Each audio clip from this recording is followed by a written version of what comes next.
Hey folks, Robert O'Brien from O'Brien Guitars here, and I believe we are live, and I'm following along here on my desktop here beside me, and we've got people from all over the world. This is amazing, folks. I mean, thank you for tuning in.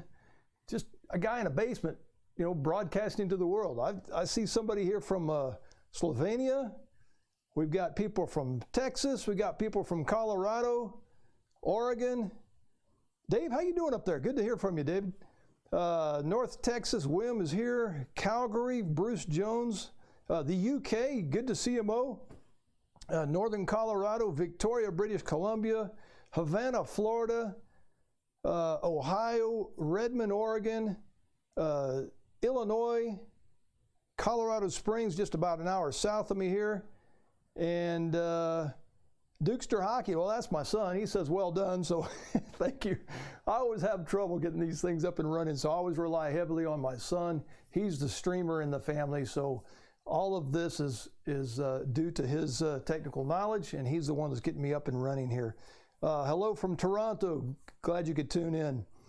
So thank you to my son and also for my family for putting up with me as I do these streams. Since I work out of my home, I tell my family, look, you guys got to be quiet because I'm down here in the basement shop, and any walking around upstairs or, you know, water turning on or off or anything like that gets broadcast out to the world. So I've threatened them with bodily harm, and they usually cooperate.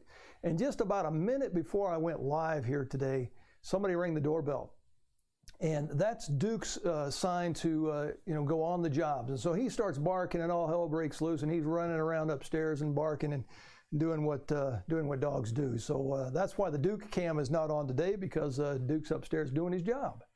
But once again, thank you for tuning in, everybody. If you like this content, and this is, you know, several weeks in a row that I've been doing this content, the live shop talk from Colorado here, my O'Brien Guitars. If you like that, go ahead and subscribe to my channel there on YouTube, O'Brien Guitars. You're already on YouTube watching this because this is how I'm streaming it. So if you like it, just click the subscribe button. You can also click the bell icon, and that will give you notifications when I'm going live. You know, I also try and put this out through newsletters and my chat group and on Facebook and Instagram when I'm going to go live ahead of time, so that way you know. But thanks for tuning in, and let's go ahead and get started. I got a couple of topics I want to talk about today. One is shop humidity, and that is oh so important. I live in a dry part of the world, so I have to humidify. I've also lived in parts of the world that I've had to dehumidify. So depending on what climate you're in, it's very important that you do whatever you need to do to regulate the relative humidity in your shop as you build, but not only as you build, as you store your wood, as the guitars come in for repair and that kind of thing. You want to make sure that you're controlling that environment in some fashion. So we'll talk more about that here in a few minutes. Also, I'm going to hit camera 1 here, and that's going to show you a bench. My main bench there, it's a 4x8 bench. Got a bunch of materials on there, and I call those you know, a pile of memories getting ready to be made. Those are for tomorrow's student coming in. We're going to be building a classical guitar together. And I all the time get questions about, hey, what materials do you use in your classes with your students? And so I'm going to go through the materials that I use. One by one, you can see what I'm going to use there with the students. Also, I'm going to hit another button here, and I'm going to talk just a little bit about the tools that I mostly use while I build with my students. The hand tools that I use. Of course, I use a few other tools, but these are mostly the hand tools that I use. And they're all on my bench here because I just sharpened everything getting ready for tomorrow morning's class. And we're also going to talk about that humidifier there sitting there on that bench there in the corner. So we got a lot of things to talk about. If you have questions, go ahead and put them in the chat box. I'm monitoring the chat box off camera here. And if you have questions, let's go ahead and get those up and running, and I'll get to as many questions as I can. Once again, let's just acknowledge who's here. Got somebody from Wales over in the UK. Thanks for tuning in. Thanks for starting me with this great passion from Alberta, Canada. Well, you're quite welcome. Hello from Greece. My God, all the way over there from Greece. Glad you could tune in. What time is it in Greece now? It's probably, wow, it's probably quite late, even tomorrow. Boa noite, Rob. That's Ibirão Preto in Brazil. That's Georgie. Thanks for tuning in, Georgie. Let's see, you have to do both, humidify and dehumidify. Well, depending on where you're at, yeah, you need to probably do both. I'm lucky enough that I only have to humidify here where I'm at. And howdy from Arlington, Texas. So thank you for tuning in there from Arlington, Texas. I certainly appreciate that. Well, let's go ahead and get started. Let's talk about humidity. When I lived in Brazil, you know, it's 100% humidity all the time, 100 degrees. And you needed to do something to bump that humidity down. And what I did is I went to a store and I got a very thick vinyl. It's a very thick plastic, transparent, stuff that you see like in for tablecloths or in taxis for the seat covers and things like that, kind of a thick plastic. And what I did is I hung that from the ceiling in about a 2x2 square foot area and draped it down, and it was just large enough that I could put a rolling cart in there, and I would clip the opening down one side with clothespins, and I had a dehumidifier in there. And boy, on a good day, I could get that dehumidifier going to town there, and it would get all the way down to 50% humidity. But I would take my wood before I was going to build with it. I would put it into the little rolling cart there in that little dehumidified area, and I would leave it there for about a week. And I would get all that moisture out of that wood. Then when I started working the wood, I would pull it out and I would work on my bench. I didn't control the whole environment. I just controlled that little area. And I would work on my bench. As soon as I did the glue up, for example, if I joined the top or joined the back, I'd put that material back into that little dehumidified space. And that worked quite well, actually. The guitars that I built there brought back to the United States, they're doing fine. If I had built them with no climate control at all whatsoever, then I most certainly would have had problems. So I had to dehumidify there. When I got back here to the States, I moved to Colorado, and I found out real quick that it's dry, and I needed to humidify. And so in this room behind me here, there's a piece of glass there behind me with some guitars hanging up. I've got a little small one-room humidifier that you buy at the local drugstore or at a big box store. I've got one of those in that room there, and I humidify just that area. And that worked great for a number of years. The shop, I didn't need to humidify. It was a pretty constant 35 to 40% relative humidity year-round. And so I would just humidify that area up to the 45 to 50% range. And I did that especially because when guitars come for repair or restoration and they come from high humidity environments, I would use that room to keep them there, because if I kept them in my regular shop with no climate control, I could have issues with cracking and stuff. So folks, I feel like I'm just talking to myself here. So if there's any audio problems or video problems, just put here in the chat box and I'll get to it if I need to. I also noticed that Luthier de Pobre, that's Jonatas, a friend of mine down in Brazil. He's also tuning in here tonight, and I certainly appreciate that.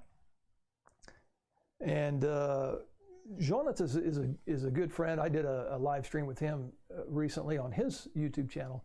And he has also got me up and running on the technological side of how to run all this software. I mean, I've got a laptop here, I've got an external monitor, I've got an A10 machine, a switcher box, and 4 cameras. And it's pretty involved. I had no idea how to run this stuff. So between Jonatas and my son and a lot of watching on YouTube, I've been able to somewhat figure this out. Also, by the way, these live streams are available on my website. You can watch them after the fact. You don't have to be here live to watch them. And I have on my website, I'll show you here in a minute how to get to my website and watch those videos. But for example, last week I did a live stream with world-renowned luthier Michael Baskin of Baskin Guitars, and we talked about fretting and all kinds of other things, woods and tone woods, all kinds of stuff. And if you want to tune into that, you can. Let me see if I can show you how to do that here. So if I click on that, and let's see here, if I now go to this and then click on this, you should be seeing my website, which I hope you are. If you just go to my website, o'brienguitars.com, and up here across the top there's a bunch of drop-down menus.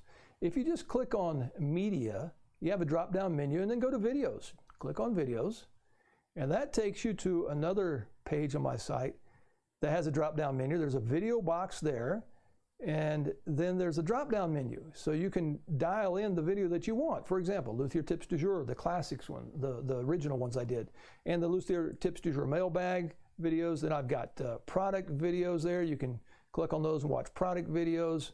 I've also got Robert's guitars, people playing my guitars.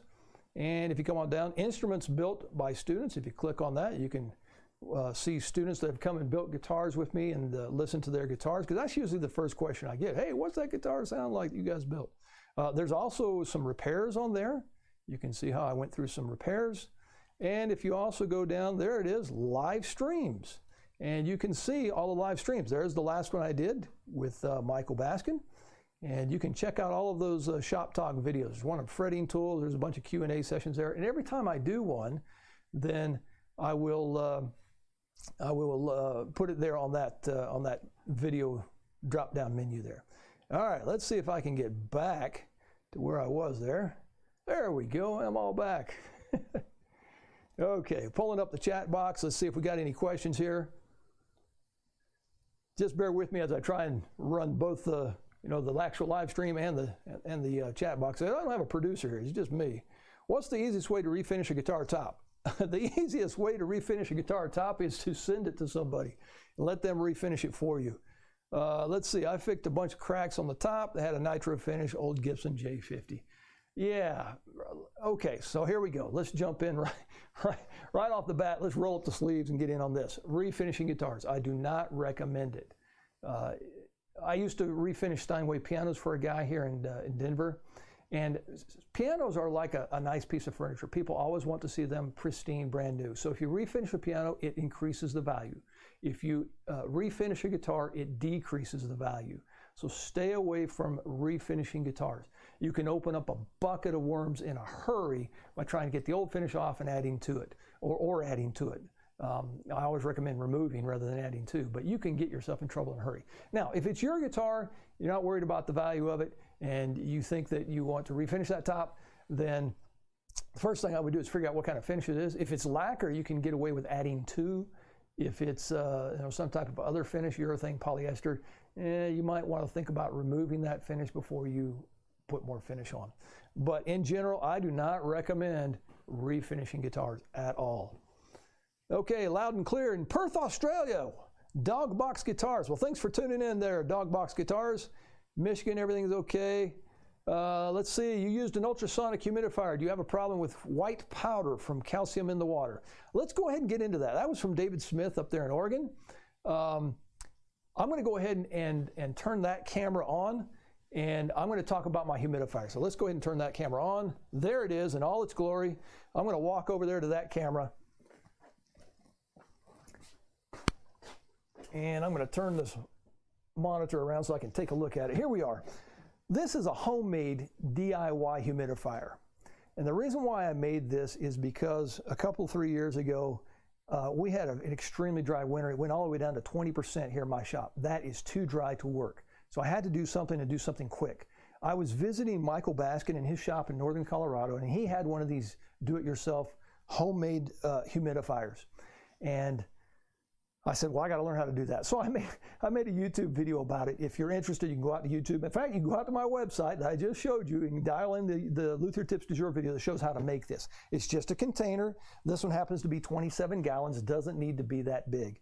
I run water into it. In the back here, I've got a computer fan that's waterproof. You can buy or waterproof computer fans. And I've got that hooked up to a hygrometer on my wall. And to create the mist, inside here, I've got, dun dun dun, an ultrasonic mist maker. Now this ultrasonic mist maker is brand new because my last one burned out in the middle of a class a couple weeks ago. So I bought a new one, just bought it off of Amazon. I get the one with 12 discs because I have a very large environment I'm trying to humidify. I've got almost 1,000 feet here in my shop. And so I bought the larger one, but you can buy them with just one single disc if you want. I went for the largest, which is 12 disc.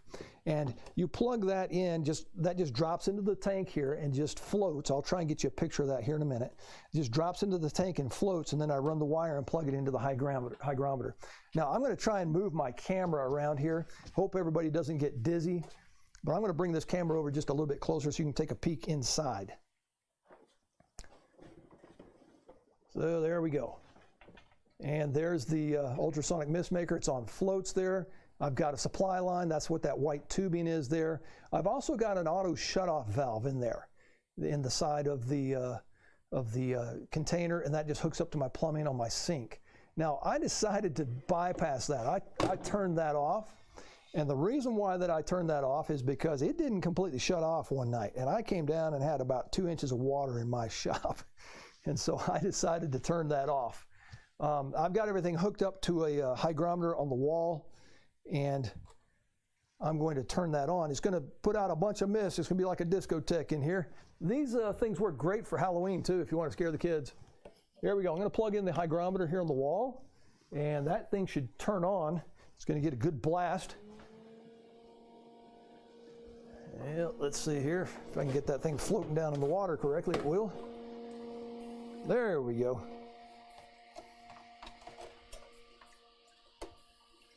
There it is, and it puts out a lot of mist, as you can see. And I've got a hygrometer on the wall. It's digital, and that has a little 10-foot electronic lead that comes off of it. I'm going to shut this back off now. Okay, coming back to the main camera here. There we go. Wow, that puts out a lot of mist there. But I've got behind me here, over about 10 or 15 feet away from the actual hygrometer, digital hygrometer on the wall, I've got the sensor, and that will turn it on and off to the regulated relative humidity that I've got for here by shop. And if I turn that on, it usually stays somewhere between about 40 and 50%, which is perfect for what I need to do. All right, let's get on to a couple more questions here. I purchased your steel string voicing course. Well, thank you so much, Bryant, for doing that. I certainly appreciate that. It was very helpful. Thanks for sharing your knowledge. Well, I certainly appreciate that, and thank you for the compliment. Speaking of steel string voicing course, that's one of the master classes that I offer once a year. I offer a steel string voicing course, a classical voicing course, a rosette making course, and a French polish course. And COVID has really done some strange things to everybody this year. So I've decided to get a little creative, and next year I will be offering those online. Now, online, what does that mean? It's not like the course you can purchase online that's a pre-recorded. It's actually going to be live. It's what I call a virtual class. And it's going to be similar to what you're seeing now. Multiple camera angles, interactive. It will be more interactive than what we're doing now, because now the only way to communicate with me is through my chat box. But I'll be doing these through a Zoom type platform where you'll have a webcam, you'll have a microphone, I'll have a webcam, microphone, and multiple cameras. And so we can communicate and we can interact. And so I'll be doing that next year. If you're interested in that, send me an email to robert@o'brienguitars.com. I'll put your name on the list. So I'm going to be doing, once again, steel string voicing, classical guitar voicing, French polish, and rosette. And if you go to my website, I have the dates on there. There'll be like a Saturday evening, like 5 or 6 in the evening for 2 or 3 weeks until we cover all of the material, all of the content. And I think that's going to be very helpful. And you don't have to travel. What a deal, huh? So it's actually come out a little cheaper for everybody by the time you add airfare, rent a car, and all that kind of stuff. Okay, more questions here. Let's see. Any trick to get Z-epoxy to cure quicker? That's from Matt. Yes, there is a trick. Apply it thinner. Now, the side of the box of the Z-epoxy says, I think, 3 to 5 hour cure time. Don't believe it. You always got to leave it overnight, or at least 7, 8 hours. But I find the thinner I apply it, it dries actually pretty quickly, cures really quickly. So just try applying it a little thinner. Let's see, that's from my wife here. Is there anything that shows how to make spaghetti with homemade sauce? Actually, there is.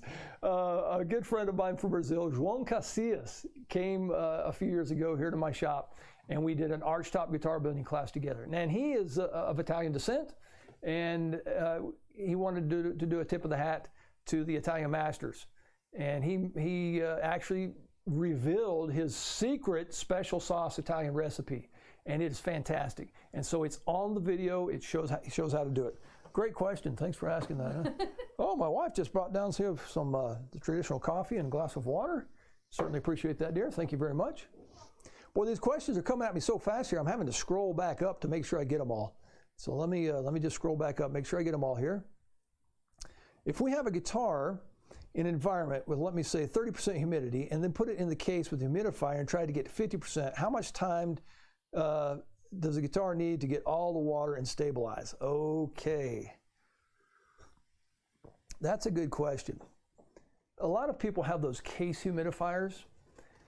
I'm very, very cautious when I use those. I had somebody ship me a guitar one time. I had one in the case, in the lid of the case. It just kind of Velcroed in there.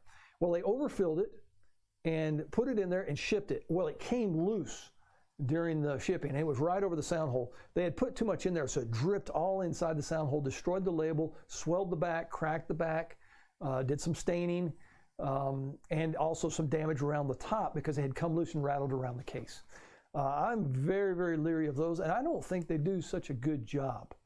I mean, it may be 50% in your case, but hopefully your guitar's not living in your case all the time. You want to play that sucker. So here's what I use. I'm just going to go to my bench here behind me and pull something out. I get these from LMI. Let me see if I can actually get this down here on the table so you can see it there. I get these from LMI. It's just a garden hose, and it's got a bunch of holes drilled in it and a sponge. And I fill that up with water, and I wring out the excess. That's the key. Wring out the excess and make sure that you towel it off, dry it off. And then that can insert into the sound hole, and it's just suspended by the strings. And I think that is a fantastic way to humidify the guitar. I also just take it out of the strings and put it inside the guitar. That way I can play the guitar. The guitar is being humidified outside of the case as well as inside of the case. There also is no risk of it coming loose like a case humidifier and banging around and damaging the guitar. About the only way that this can get you in trouble is if you overfill it and it runs and drips down inside the guitar, and that does sometimes more damage than just letting your guitar dry out. So be careful with these. I prefer these. I like these a lot. I recently had some lutes here in the shop, and they were extremely dry. I've been living in Colorado, so the first thing I did, they all came in cracked and needed repairs. I just took 2 or 3 of these and put them inside with the instrument in the case and just left it for a week and let the instrument slowly humidify. And then the cracks closed, and I was able to come in and do the repairs. But I really like this because you can use it in and outside of the case. The guitar is always being humidified. Now, as far as how much time it takes, you know, I don't know. Each guitar is different.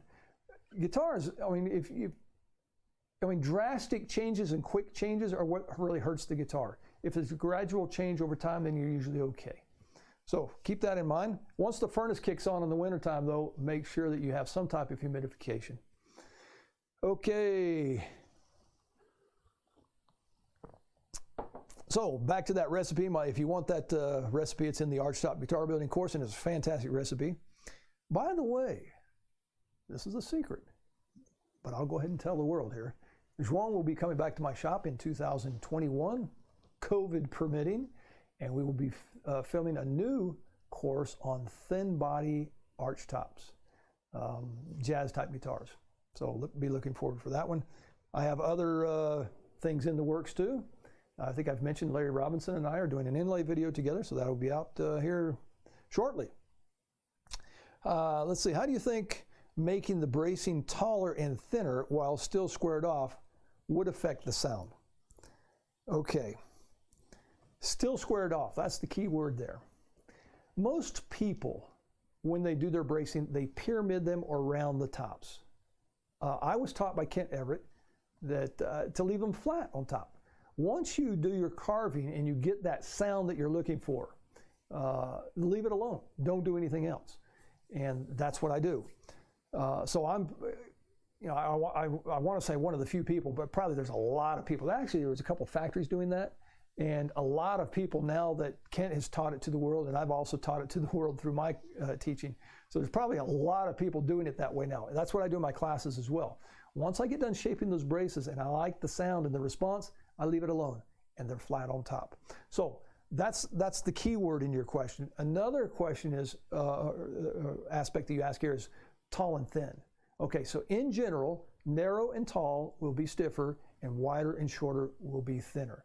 And in my classes, I give the analogy of the drum head. If you have a skin across the drum head, if you want a higher pitch, you tighten that drum head. If you want a lower pitch, you loosen the drum head. Now, depending on what instrument you're doing, you want to tighten or loosen it. For example, a steel string guitar is a tight drum. By the grace of God and the design of the instrument, you've got treble strings under high tension, a lot of bracing in there to keep it from just flying apart. So you're going to expect a great treble response out of that instrument, but no bass. So you as a luthier, your mission, should you choose to accept, is to somehow loosen that up so you get the bass response without the guitar flying apart. Classical guitar, complete opposite. By the grace of God and design of the instrument, nylon strings, not very much wood inside. It's a very loose instrument, so you would expect more of a bass response. So your mission as a luthier, should you choose to accept, is to find some way to stiffen that top to get the treble response. But if you stiffen it too much, you don't have enough energy to drive the strings. And that's my whole building philosophy in a nutshell. So there's your homework assignment. Here we go, another question.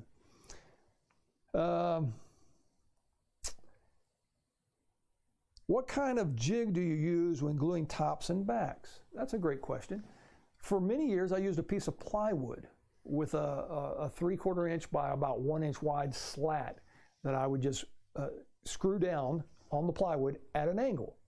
Then I would take my top or my back, I'd place it over that and trace that angle on the top or back, take it to the bandsaw, cut the angle, and then trim it up with a hand plane. That way, when I open the two pieces, I have a wedge. And then I would put the glue on, put it down on the 3/4 inch piece of wood, and then put another slat on the other side, pull it up tight and screw it down, and then lightly tap that top or back in there. Because it's a wedge, it's getting tighter as it goes in. That works fantastic. Did that for a number of years. However, if you ever have a top or a back that's cut to shape, that method won't work. So I started using the LMI plate joining jig. And I don't have a picture of that, but I can go get one if you'll just hang on just a second. Actually, let me turn on camera number 1 and I'll show it over there. So there's camera number 1, and here I come. Aha! And let me grab the plate joining jig. So here is the LMI plate joining jig. And this is a fantastic jig, and it's actually not very expensive. They ship it to you, and you just put the parts together, and it works great. It's the old Spanish way of doing it with the rope method and then the wedges to drive it together. I love this jig. It's fantastic. There you go. Coming back over here to camera number 2. I hope you folks are not getting dizzy. Any trick to epoxy to cure quicker? I've already answered that one. Todd Johnson, thanks, Robert. You're quite welcome, Todd. Let's see, would you use it on the top of a steel string? Spicy, that is. Well, that sounds kind of interesting, that question. Have you tried Soleras? I think you're talking about the UV cured stuff. UV cured pore filler. No, I have not tried that. A number of my members of my chat group have tried that. I personally have not, though. In general, though, I do not put epoxy or pore filler on the top. It's a non-porous wood. There is one exception to that. If you're using a water-based finish, which is usually water white or transparent, you want to impart some type of amber color to that. And so I will perhaps use a epoxy or some other type of component to impart the color of a traditional lacquer. Do you ever mess around with Mexican bajo cestos? No, I don't. I do have a recuento in my shop right now that I've been working on refinishing the top. I just told you I didn't refinish tops or instruments, but this one came in, and I think I explained it in my last live stream. I'm doing this as a favor for a local luthier that passed away a year or two ago. His family brought me a bunch of instruments, and they asked me to refinish them and make them presentable. This one didn't even have a finish on the top. So that's why I'm doing that. Manda abraço para Santa Bárbara do Oeste. Okay. Abraço para você também. That's for my friends down there in Brazil. I thought the reason for rounding or thinning the braces without reducing the height maintained the same strength but lessened the mass of the top, making the guitar more responsive. Well, that's the general consensus, yes. And, I'm not opposed to that. I was taught that once you get that sound and that response that you want, leave it alone. You start monkeying around with it more, then you could start having structural integrity issues or take it past the point where you want to take it. Now, let me just tell you, anything works. And I learned that from Jose Romanitos in Spain. He taught me, he says, Robbie, don't get locked into the plans. They all work. You just have to learn how to work with it to get the desired result that you want. So don't get locked into the plans. The plans get you on the playing field.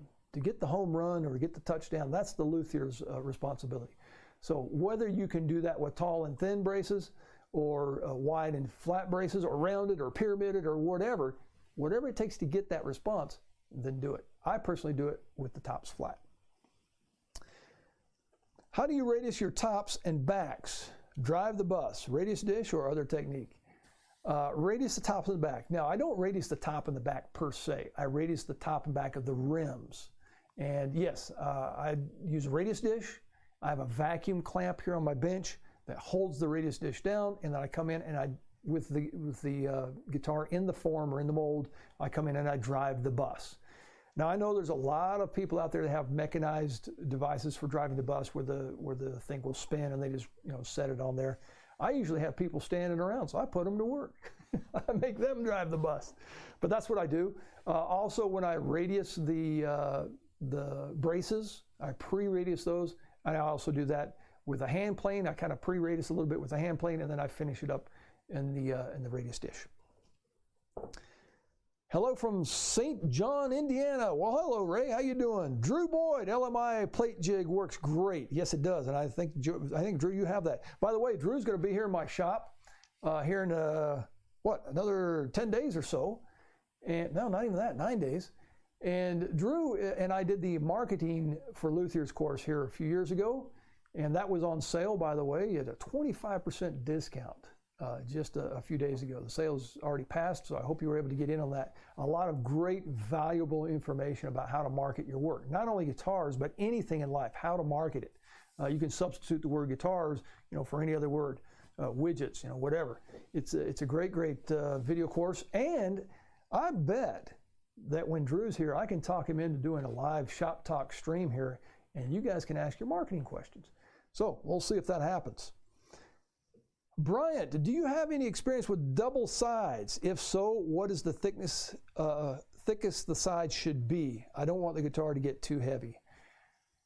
Well, it's a good thing that you're thinking about weight. There's something psychological, in my opinion, about weight and quality. Now, that's not necessarily the case, but that's what's in people's minds, especially in classical guitars.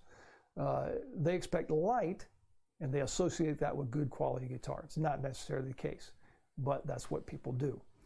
I personally do not do double sides. There are people that do. I'm not opposed to it. And how you do your double sides is, if you want to do the Nomex, like a double top or double back, or if you want to do laminated sides or whatever you want, that's fine. Pick your poison. But I personally do not do it. I'm not opposed to it. I'm more of a traditional builder. I like the sound that I get traditionally speaking. But, I think the guitar, the modern day guitar, has not arrived at its final evolution, kind of like the violin family has. I think the guitar still has more to go. And so if you want to experiment, then hallelujah, have at it. How thick they should be? Well, if you did a laminated side, it's usually a 3-ply, and it's usually, I think people are using 60 on the outside, and then a couple around 20 thousandths. So 60, 20, 20. So what, 80 thousandths maybe? I think it's what people are using. Let's see. A supplier here in Europe sells a sequoia wood for classical and acoustic tops, and it's quite expensive. Any experience with this wood? No, I'm not familiar with it, but sequoias, I want to say redwood. I know there's various families in the sequoia family, but are they selling it as redwood? I don't know. I have no experience with it.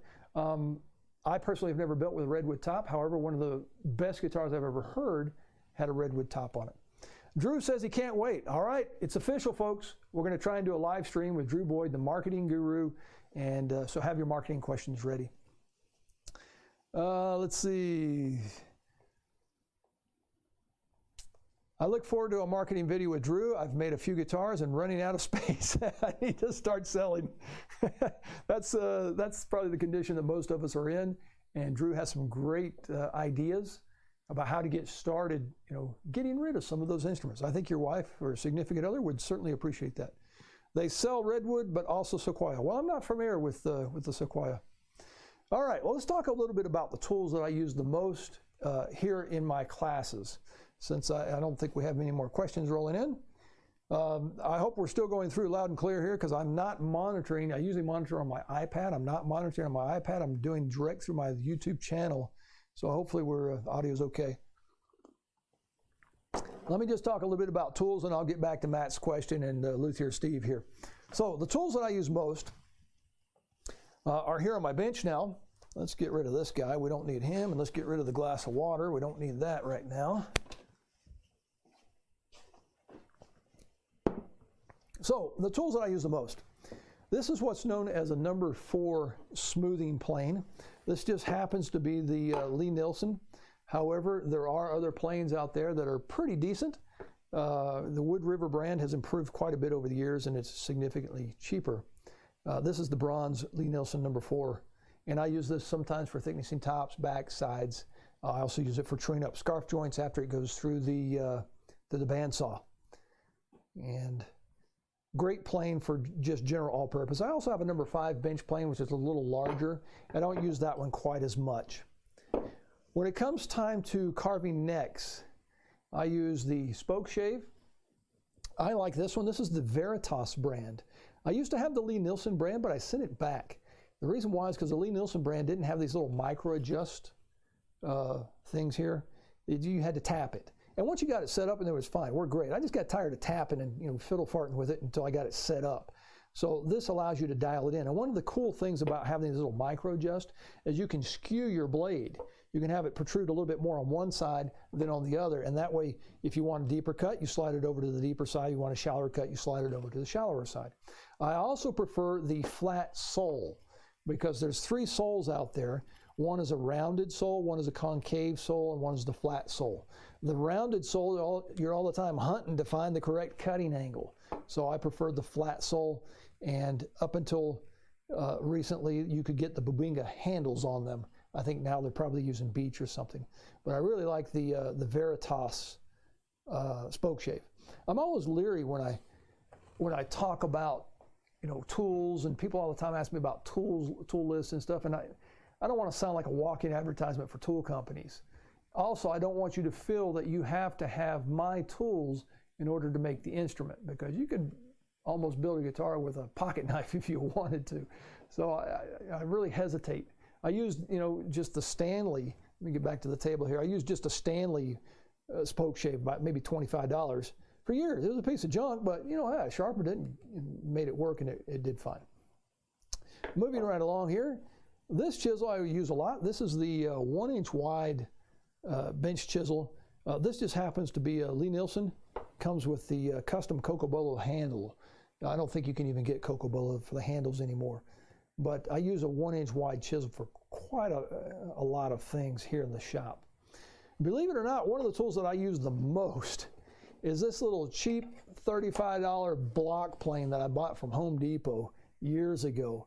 It was a piece of junk right out of the box, but I was able to flatten the sole and hone the blade and get it set up. And this is probably the plane that I use the most here in the shop. Now I've got all the high dollar Lie-Nielsen ones and that kind of stuff, but this one I use quite a bit. And then this one is known, I think this is called the instrument maker's plane or the violin maker's plane. This one, about a $9,500 plane, it's bronze from Lie-Nielsen. Fantastic plane. And where I use this is when it comes time to scrape the bindings flush with the back and top. In my classes here, I use flame maple bindings. And as you come in and scrape those bindings, it's like a dirt road with rain. The more cars or traffic it gets, the deeper the ruts get. And you think you've got all those scraped and sanded out of there until the finish goes on.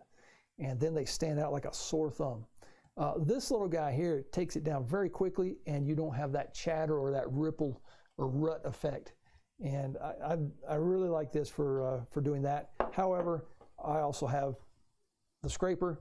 Whoever invented this tool should be getting a Nobel Prize. They are fantastic tools.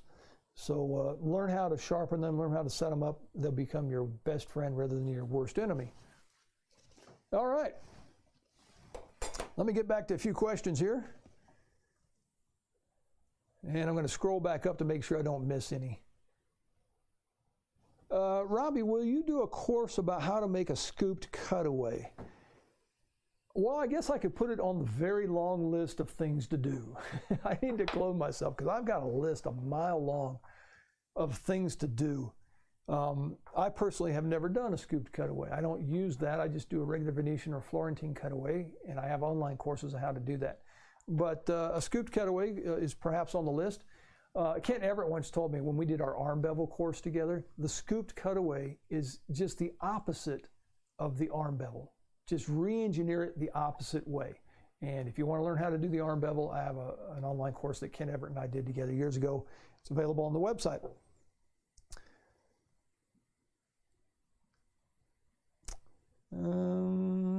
Have you ever used soft maple for a guitar top? And would you recommend it for a classical or a steel string guitar if you did? Matt, I've never used it for an acoustic top. I've used it for an electric guitar drop top, and you know, it was quilted, highly figured, and that kind of stuff. But acoustically speaking, no, I don't think I would ever use maple as a top. I stick to the spruces and to the cedars. I just think it's probably too dense and wouldn't give you the response that you're wanting. Luthier Steve, when setting neck angle on a Martin style dread, what is the measurement from the top at the bridge? I don't know. I have no idea. I know what they are on my guitar. I don't know what they are on a Martin guitar, and I don't have a Martin guitar here in the shop right now. Michael Baskin and I did a neck reset video. It's available on my website. It's an online course. And he gives all of the Martin specs. Now, let me give you the specs that I look for in my guitars. This is for OM Dread. Classical is different, but an OM Dread acoustic guitar. When I set the neck, and I do a bolt-on mortise and tenon, the angle on a steel string guitar is pitched back on the neck. And a classical guitar goes forward, away from the player. The steel string guitar comes towards the player. And it's a degree or two. When I set the neck and I place a straight edge and extend that straight edge out to the saddle location, I look for a gap of 3.5 millimeters. When I put the fretboard on, I look for a gap of 10 millimeters. Now, for you math geniuses out there, you've already figured out that my fretboard thickness is about 6.5 millimeters. Once the fret wire goes in, I have a gap of about 11. When I make the bridge needs to come in about a millimeter and a half or so lower than that gap. So if my gap is 11, that makes my bridge 9.5. If my gap is 10.5, that makes my bridge thickness 9. See where I'm going with this? There is a window of opportunity there as well. I like for my bridges to be somewhere between 8 and 10 millimeters. Usually they come in around 9, 9.5. So do the math. That's what I look for. Loud and clear, Robbie from Scotty Reed. Thank you, Scotty. Appreciate the update there. Veritas Planes. Before we get to that one, have you ever used walnut as a top wood? No, I've never used walnut as a top wood. I had a student from Texas here this year, back in March or April, I don't remember when, and we did an all Texas wood guitar, mesquite, walnut, that kind of stuff, and we did not use walnut for the top though. When setting the neck angle, we've already did that one. Veritas Planes, spoke shaves, etc. now use torrefied maple because of the CITES issues shipping to the USA and worldwide. Oh, thanks, Scotty. I didn't know that. Torrefied maple as the handles. That's good to know. Have you ever tried the thick scrapers that StewMac sells? I have not. I take that back. Some of my students have brought them in and I have used them. I prefer the traditional scrapers. Some of my students have brought in the thick ones, and some of them swear by them. They make great tools. There's a little trick to sharpening them, and one of my students in Brazil, Pedro Ribeiro, I think did a quick little video for my chat group recently about how to sharpen those. Once you learn the sharpening technique, then they're fantastic tools. But no, I personally don't use them. Greetings from Italy. Unfortunately, I missed the beginning. Oh, that's too bad, Francesco. But you can watch the replay. The link is still valid as far as I understand, so you can go back and watch that. Oh, my wife says, don't forget the honey-do list. That also gets very long. I'm sure you guys can sympathize there. I see different approaches to sound hole reinforcements, including strips of wood and circles. What's the relative benefit of these in your experience? Sound hole reinforcement. Well, I was taught that I started building classical makers, and the guy that taught me how to build guitars, Antonio Tesarin, thank you very much, Antonio, taught me that the guys that do the donuts around the sound hole, the classical players, is so you can't get in with calipers and measure the thickness of the top, because the Spanish were very secretive. That may or may not be true. I just do regular sound hole bracing. I don't do a donut per se. I think anything above that lower transverse brace forward on both classical and steel string guitar, it's pretty much fair game. You can do whatever you want in that area above the sound hole up towards the neck. I don't get too worried about what goes on up there. If you want to do a donut, that's fine. If you want to do just regular sound hole bracing around there, that's fine. I do think you need some type of structural support though, especially for, because of the rosette going in there. So you need some type of support. What I usually use is 1 inch wide scrap from the top, which is usually about 2.5 millimeters thick. And that's what I use around sound hole bracing. I also use that for the tongue depressor.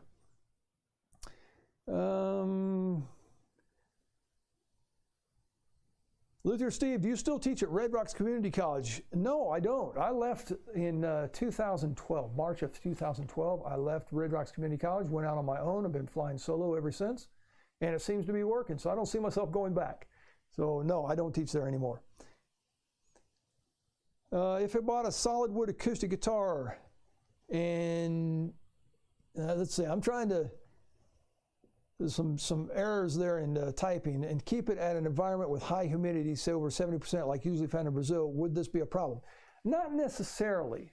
If the guitar is built at somewhat the relative humidity that the guitar is going to live at, then you're probably okay. But if you have a drastic change, and you do have drastic changes in Brazil, if you have a drastic change, then you probably might have an issue. However, most factory guitars are built with between 40 and 50%. They start going to Brazil and other areas, they have problems, but they will take on humidity much better than they will give up humidity. They tend to dry and crack and dry out, or crack, and then you have cosmetic and structural issues when they dry out and crack. They usually will swell better than drying out. However, let me tell you a story about that. Years ago, I built a 7-string classical guitar. I took it to Brazil, loaned it to a gentleman to do an album. I went back the next year to pick it up. It was completely unplayable. It had just swelled up so much. The fretboard, which was glued to the top, started expanding, had nowhere to go because it's glued down, so it started curling. All the frets started popping out and stuff. So yeah, it is a problem. It is a problem. So that's why I started this by talking about humidity and relative humidity control. If using a hardwood for the top, would you still thin it so it passes the flop test, even though it would probably be extremely thin? I have no experience with hardwood on top. I'm sorry, I can't comment there. Most of my experience and my students and what I teach is cedar or spruce, and we use the flop test to do that. So I can't comment. Now, I know there are some guitars out there that use koa and other types of hardwoods. It's not my cup of tea. I can't get used to not being able to flex the thick scrapers. That's right, the thick scrapers. This is a thin one. You flex them as you use them. Well, the one that StewMac sells, that big thick one, you can't flex it, obviously. So it's a little different technique. Again, how come birch is the least wood used in tops and sides these days? And how many, let's see, how many licks does it take to get to the center of a Tootsie Pop? I can ask my daughter, because she's still got Tootsie Pops from Halloween. So I could ask her that. I've never heard of anybody using birch on a top. Correct me if I'm wrong. Hey, Jair, down there in Brazil. Thanks for tuning in. Appreciate that. Hello, and thank you for all your wonderful work and sharing of information. Have you ever tried Ipe Brazilian wood for bridges? No, I have not. I've used Ipe for decks. It's a very heavy, dense, oily wood. And you could have issues with glues. When I worked with Ipe and I ever had to glue it, we used Epoxy. That was specially formulated for highly oily exotic woods. And Ipe is one of those woods. Ipe is very dense. I don't think I would use it for a bridge. Can you please do a video showing how to make the fretboard extension to be bolted rather than glued? 2 bolts horizontally for mortise and tenon and 2 for the fretboard vertically. That tends to be a trend. People these days are going to a complete bolt-on, bolt-off neck. Taylor, I think, started that, or probably somebody else, but Taylor is becoming famous for doing that for warranty issues. It's very easy to remove the neck. So, I personally don't do that. There are people that do. There are people that also do the pivotal neck, so you can adjust the action and the angle of the neck. I also don't do that. I commented earlier, I'm more of a traditional builder. So, I can't comment there. What is the flop test? Cooper Guitars. All right, the flop test. The flop test is when you take a top that's been joined, you hold it out by the edges and give it a pop or a flop. And you don't want to break the seam, obviously, and you don't want to just move the air. You want to pop it. And I was taught by Kent Everett to do that on the steel string guitars. And you actually get a sheet metal sound, and that usually happens at about 3 millimeters. And that's when my antenna go up and I start paying attention and I dial that in to get the final thickness. So what I do is either hand plane or use a sander and put it through and just take a whisper off of it at each pass. We're talking maybe just a few thousandths of an inch. Turn all the equipment off, flop it. And after 3 millimeters, as it starts coming down in thickness, I expect it to get better and better and better. Now, what is better? People all the time ask me, what is better? I say more musical. The sheet metal sound gets more responsive and more pronounced. And then there comes a time where you put it through and it's just not getting any better. That's when you're done. If you keep going, you start getting into the classical guitar realm of thicknesses, and that just would not work for a steel string guitar. So that's the flop test. If you want to learn more about that, Kent Everett has a voicing DVD that explains the flop test, and I also have an online steel string voicing course that talks about the flop test. Let's see. Do you seal the end grain of the wood before storage? That's from Jonatas down there in Brazil. I don't. Well, I take that back. I dip it in paraffin.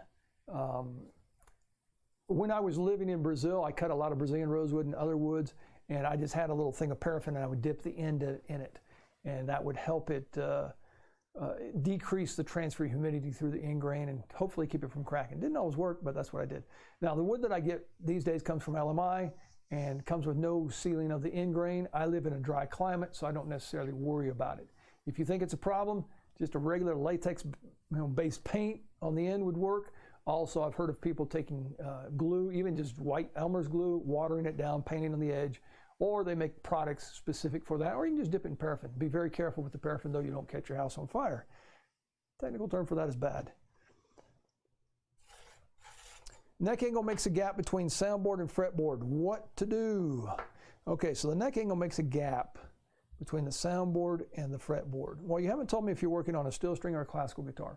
As I explained earlier, the classical guitar, the neck is pitched forward away from the player. So when you put the fretboard on, there is a gap right at the 12th fret. You got to push that down when you glue it, and then I level it from the top side. Steel string guitar is the opposite. The neck comes towards the player, and there should not be a gap at that 14th or 12th fret. It should fit, but there's a gap at the sound hole, and you lightly pull that down. It's usually about a 64th or a 32nd of an inch on my guitars, and then you level the radius from the top side. So if you're getting a gap at the 12th fret, then probably your neck angle is going the wrong way if it's a steel string guitar. Rolo down there in Texas. Let's see, for your information, regarding Tootsie Roll Pop, Purdue University did a study with a licking machine, and it took an average of 364 licks. A test with 20 people, not the same lollipop. It took an average of 252 licks. There you go. Things that make you go, There's your useless culture for the day. I found laminating my bridge patch worked really good. Spruce side glues on the spruce top and conforms much better. Well, that's an interesting idea. I'd never considered using spruce to spruce on a bridge patch. Wait a minute. Bridge patch or bridge? I found laminating my bridge patch. Oh, okay, yeah. So you're laminating your bridge patch, and I assume you have a hardwood on the inside and the spruce where it hits the top. Yeah, it makes sense. Okay. Have you ever sourced wood from Vic Wood Supply? No, I haven't, and therefore I can't comment. All right, let me go over to the other bench. We're going to talk a little bit about the materials, as promised, that I use in my class. So let me go over to the other bench here. And on this camera over here, I've got a little remote control. See that? And I can zoom in and zoom out. Isn't that cool? All right, so here are the materials. I have a student showing up tomorrow, I believe from California, but I don't know. I never know until they show up. And before they get here, whether they're building a classical guitar or a steel string guitar, I have them call LMI, and I say, order the Robert O'Brien classical kit or the Robert O'Brien steel string kit. This just happens to be a classical. So let's talk about what comes in the kit. A lot of people, we build a guitar in 6 days. Now that 6 days is spread out over 30 to 35 hours. The first 3 days are full days, 8 to 5, If everything goes well, the next 2 days are half days, 8 to noonish on Thursday and Friday because we're into finish work, and then on Saturday we're done by 10 in the morning. So 30 to 35 hours is what it comes down to. And I have them ship that guitar in, and people don't believe me when I say, hey, we're doing it from scratch, which we basically are. It's just a box of lumber. So here's the materials. As a gift to the Robert O'Brien students from LMI, you get free of charge the LMI Luthier's Mercantile International shop apron. And that way, when I take all the pictures and post them on social media throughout the week, they can have their brand. They also send you a thank you note, which I'm sure they're very appreciative of you purchasing their materials. So here we go. A bottle of glue. I use the LMI Instrument Maker's glue, and people all the time ask me, you're letting that stuff, how long do you let it cure? Because we build this guitar. By day 2, we're closing the box. And I jokingly tell people when the students get on the plane to go home at the end of the week, the glue's still curing, which is not the case. It's just that I live in Colorado and 20 to 30 minutes of clamp time is all it takes. So here we go. They send you a piece of spruce for a bridge patch material. We may or may not use it. I personally do not use bridge patches in my classical guitars. They send you an end block. That needs to be shaped and thinned down. That's where the sides glue together at the butt end of the guitar. A beautiful piece of ebony. That is going to be our fretboard. We're using Indian rosewood as the bridge. And this one is a very straight grain, quarter sawn Indian rosewood bridge blank. And as you can see, it's just a bridge blank. We have to make the bridge, which we will do on day 4. And a set of tuners here. These just happen to be the Goto gold plate with the white knobs. And tuners is one of those things you can spend a lot of money in a hurry. All you need is something to hold your string, so choose whatever you want to spend on that. Here's our bracewood, and as you can see, we have to do it all. We have to make our own bracewood. That includes all of the fan bracing, all of the back bracing, all of the transverse braces, tongue depressor, all that kind of stuff. This is our neck blank. As you can see, it's just a neck blank, just a block of wood. So we need to do the scarf joint, we need to thickness it, we need to slot, drill the tuner holes, all of that work, stack the hill, slot the hill. This is a Spanish hill. We do a Spanish type neck joint in my classes. Beautiful. Oh, I love the smell of cedar. That is a wonderful smell. Binding tape. That's for pulling those bindings into position there. Fret wire. Rosette. In here we've got veneers for our peg head veneer. We got a thin piece of maple and a piece of rosewood. That's going to be for our peg head on our top of the neck. Cedar for our back braces. Here's a piece of Engelmann spruce for the top. Very straight grain. I don't see any run out just by looking at it. Extremely quarter sawn. That's going to be a wonderful piece of wood to work with. Here we have purflings and bindings. This is one of the things that is pre-done, and all it is rosewood with a piece of maple glued to the bottom, and they've already sliced it and thicknessed it. So that's pre-done, and then I have just strips of black, white, and white veneer that will become our purfling lines. There's also a back strip that has a piece of maple glued to either side of it. So that will become our bindings. That's one of the things that's pre-done. Now you notice we still have to bend those, and we still have to scrape them flush and all that kind of stuff. They also send us a center reinforcement strip for the back. That's also something that's pre-done, but very easily made if you had to do it.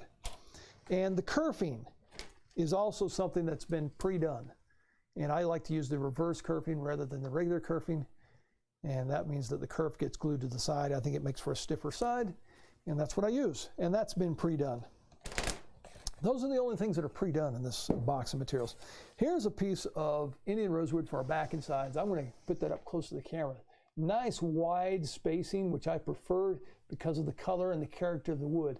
That is going to make a beautiful back on this classical guitar. And there's the sides that go with it. Boy, look at that nice wide spacing. Nice gray color. That's going to be beautiful. And then there's a DVD in there called Build a Classical Guitar with some guy named Robert O'Brien. Well, here's the story on this. This wasn't supposed to get out into the world. This was an audio-visual aid for my students when I used to teach at Red Rocks Community College. I put this together for them. It was done in the shop at the college using their tools, their jigs and stuff. And LMI heard about it and started putting it in their kits, so it got out into the world. I think, and by the way, this is still shot pictures, highly mechanized, not very many hand tools, with audio overdub. My online course is so much better, so much up to date, actual video and audio. Inside this little red paper bag, we have 3 tie block bones for the bridge and a nut and a saddle blank. And yes, I do use bone for the nut and saddle. And last but not least, a set of plans. These are the Robert O'Brien classical guitar plans that come in the kit. My wife says, I don't even know why you keep those. You should just throw those away first thing because guys never ask for directions. Maybe she's right. I have these plans also on my wall, so we refer to those in the class, and the students take notes on their plans. So those are the materials that I use in my class, and starting first thing tomorrow morning, 8 o'clock, these materials will start becoming a guitar. And by Saturday at 10 a.m., we will have the strings on, and we will have a wonderful sounding classical guitar. All right, going back over to camera number 2. Very good. Let me just quickly catch up on the questions here. Nathan, hi from Michigan. Well, welcome aboard, Nathan. Neck angle makes a gap between the sound broker. We already got that one. We've already got the Tootsie Pops. I found laminating my bridge patch. We've already got that one. Have you ever sourced wood from... Well, we already got all those. Thank you. Most enjoyable from E.S. Hart. Appreciate that. Do you candle the top woods in the kits? Yes, we do. Take a quick look at them. You have to get them a little thinner, though, before you can actually candle them. I just hold them up to my shop light, the fluorescent light, and you can see through them. And by the time we get them completely thickness and braced, they're like a lampshade. You can really see through them at that point. Hopefully you found out if there's any pitch pockets before you get to that point. I thought narrow spacing in wood grain was preferred for guitars. Well, that's probably for tops. Although that may be something that needs to go to Mythbusters. The general consensus over the years has been tighter grain, stiffer. It's not necessarily the case. There's exceptions to all the rules. So if it's a very tight grain, I've seen it become very floppy. And a little wider spacing, I've seen been very stiff. So each piece is unique, and you need to measure those properties to find out if you want to use that piece of wood. Now, back inside woods are, you can do a lot. You can get away with a lot more. I mean, people even use flat sawn instead of quarter sawn. Back in the day when I started building guitars, that type of wood that I showed you there, very wide spacing with a lot of gray and a lot of purple and a lot of character in there, that used to be the second grade of Indian rosewood. And I used to buy it a lot because I loved that character. These days you find it in the first grade. So that's what's happening to our wood supplies. This is Dwayne, are you doing a live stream of a complete guitar build? No, I'm not. I'm not going to do that because then I would just give away all the secrets, if there even are secrets. No, but I do have my online course, which is almost in real time, and you can follow along there. I will be doing, if you just tuned in, I will be doing the virtual classes next year of steel string voicing, French polish, and rosette making. So that's going to be a virtual interactive class. You can tune into that if you want. Does the radius of the top naturally eliminate the hump at the neck body joint that happens when the neck is angled back? No, actually, I think what eliminates the hump is the actual neck angle. If you were going this way, then you'd have that hump. But going this way, then you just fold that fretboard down up into the sound hole.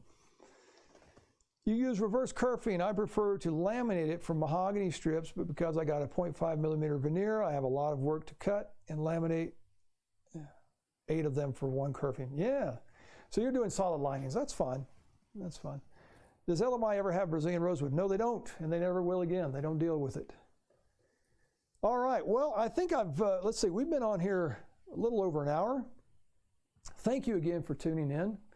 If you have any questions, send me an email or something. If you like the content, once again, please subscribe to the O'Brien Guitars YouTube channel.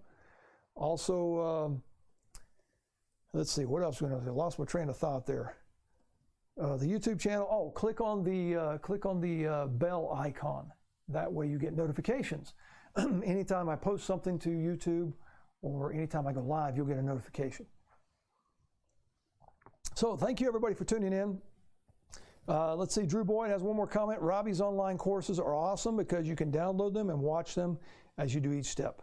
That's great. That's true, Drew. How much do you let the students do in the building process class versus what you do on the build? Well, all of the students do at least 50%. In my class, I work on the hear one, see one, do one teaching philosophy. And the medical profession, the Boy Scouts, the Army, they all kind of work on that same principle. In other words, we talk about it. There's your hear one. See one is I demonstrate, and then do one is when the student actually does it. And that's when the learning begins. So they do all of them at least 50%. The guys who have a little bit more finesse with the hand tools will do 85, 90%. Even Drew, like he's coming in here and he's built several guitars with me. He's going to do just about 100%. But it's at least 50%. All right, folks. Thank you very much. Over and out. Let me see if I can figure out how to turn this thing off here. Got to start by turning off my audio. So see ya. Ciao.